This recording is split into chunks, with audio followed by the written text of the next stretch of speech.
Qu'est-ce que l'état de fils? L'esprit humain devient le récipient d'une semence divine, le vase dans lequel quelque chose de Dieu est engendré. Et la présence de cette semence divine fait de celui en qui elle a été déposée un être différent de tous les autres êtres dans l'univers de Dieu. Nous sommes à cause d'un mystère secret et caché en nous, à cause de ce quelque chose qui a été déposé au centre même de notre être. À cause de cette présence, nous sommes autres et différents de tous les autres êtres de la création. Dieu a engendré son Fils dans l'esprit humain. Il y a dans l'enfant de Dieu ce sur quoi reposent les yeux de Dieu, comme lui appartenant à lui-même, ce qui est venu de lui, et qui est une part de lui-même. Et ses yeux s'arrêtent sur cela comme sur un enfant chéri. Or, c'est là une vérité profonde à l'égard de tous ceux qui sont des enfants de Dieu, et qui rend toute chose possible à Dieu, et à nous en lui. Tout est lié à la présence réelle de ce qui est de Dieu dans notre esprit humain. L'état de fils a commencé, il a été introduit au centre de notre être. Et lorsque cela est vrai de nous, lorsque c'est une actualité, alors l'esprit lui-même rend témoignage à notre esprit que nous sommes enfants de Dieu. Romains 8, 16. Qu'il y a en nous ce qui fait de nous un fils de Dieu. C'est l'expression naturelle de la vie, et cela devient une réalité vivante. Je pense que la plupart d'entre nous, nous pouvons le prouver. Je veux dire que nous pouvons le prouver non seulement comme un simple fait ou un témoignage, mais par beaucoup d'évidences. Les évidences de vie et de mort dans notre conduite, les évidences de vie et de mort dans notre conversation, dans les choses que nous disons, dans nos pensées, nos jugements, les évidences de vie et de mort dans nos actes, nos voix. C'est une loi qui nous gouverne, cette loi de la vie, et elle nous amène à cette position de fils. Qu'est-ce que cela signifie?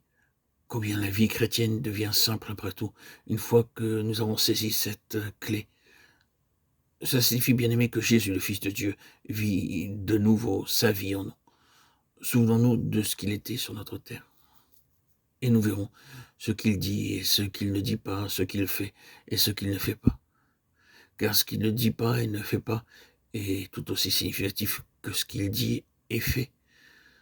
Nous verrons où il va et où il ne va pas. Nous verrons quand il va dans un certain lieu et quand il évite d'aller dans un certain lieu. Nous verrons une vie divinement gouvernée dans ses paroles, ses mouvements, ses actes merveilleusement gouvernés en tout. Et il vit de nouveau cette vie-là en nous. Nous sommes loin d'en être une expression parfaite, parce que tout d'abord, nous ne sommes pas assez sensibles ni assez rapides pour comprendre ce que l'Esprit dit de notre cœur. Nous n'avons pas une oreille qui soit exercée et bien accordée simplement parce que nous écoutons trop d'autres choses. Nous ne sommes pas assez prompts à répondre et à obéir. Il n'y a pas en nous, par conséquent, une expression parfaite de Christ. Mais cependant, le fait fondamental existe, et nous le savons. C'est une affaire d'éducation, une affaire de gouvernement. Nous le savons tous. Oh, quelle expérience nous avons de ce contrôle. De plus, cette expérience est progressive, car à mesure que nous avançons, nous nous sentons de plus en plus profondément contrôlés. Ce qui pour un temps ne semblait pas avoir été touché, non pas parce que Dieu l'approuvait, mais parce qu'il faisait notre éducation et ne pouvait pas dénoncer tout à la fois. Passe maintenant devant ses yeux et nous ne pouvons plus faire désormais ce que nous aurions pu faire un jour. Puis-je donner ici une illustration? Je me souviens tout à fait bien comment, au commencement de mon ministère, j'avais l'habitude de me servir souvent de la littérature profane pour illustrer ma pensée. Je citais les poètes et beaucoup d'autres écrivains éminents. Oh, quelle illustration! J'y trouvais pour bien faire comprendre ma pensée. Le Seigneur me permit de faire cela pendant un certain temps, mais je sais qu'il arriva un moment dans ma vie spirituelle où j'essayais de citer un passage d'un auteur connu dans une prédication et toute vie disparut. Mon serment était parti et c'était comme si j'avais tout à recommencer. Mais je ne le pouvais pas, j'ai appris ma leçon très bien, je ne le ferai pas. Je fus encore enclin quelquefois à recourir à cela, mais j'éprouvais aussitôt ce même sens intérieur de faiblesse, et je savais avoir touché la mort.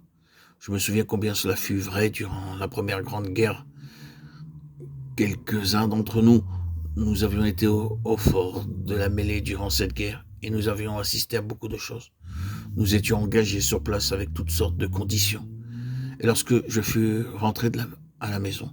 Je voulus quelquefois tirer un souvenir de la guerre pour illustrer ma pensée dans un sermon. Mais j'ai découvert que Dieu n'était pas en cela. Et dès que je voulais toucher cette guerre en relation avec des choses de Dieu, les choses spirituelles, j'avais en moi ce même terrible sens de mort. Et j'en arrivais définitivement à la conclusion que Dieu ne permettait pas que cette guerre fût mêlée aux choses célestes, et qu'il me fallait abandonner cela. Oui, je dus le laisser. C'était l'action de la loi de la vie. Personne ne m'a jamais dit, tu ne dois pas faire cela, il vaut mieux ne pas toucher à ces questions. Non, c'est l'esprit de vie en moi qui s'opposait à cela et me disait en fait, c'est la mort. Si tu veux la vie, si tu veux que ton message signifie vie, si tu veux atteindre le but de Dieu, laisse toutes ces questions-là. Ce n'est pas né de Dieu. Il n'y a que ce qui est né de Dieu, qui puisse accomplir le dessein de Dieu et retourner à Dieu. Mets donc tout cela de côté. Je dis que cette loi de l'esprit de vie est une loi qui nous gouverne.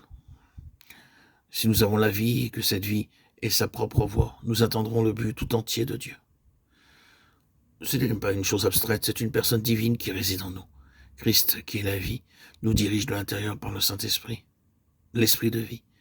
Nous voyons ainsi, dans l'action même, dans l'opération même, dans l'exercice même de cette vie, combien elle est entièrement autre. Elle ne veut pas cohabiter avec d'autres choses.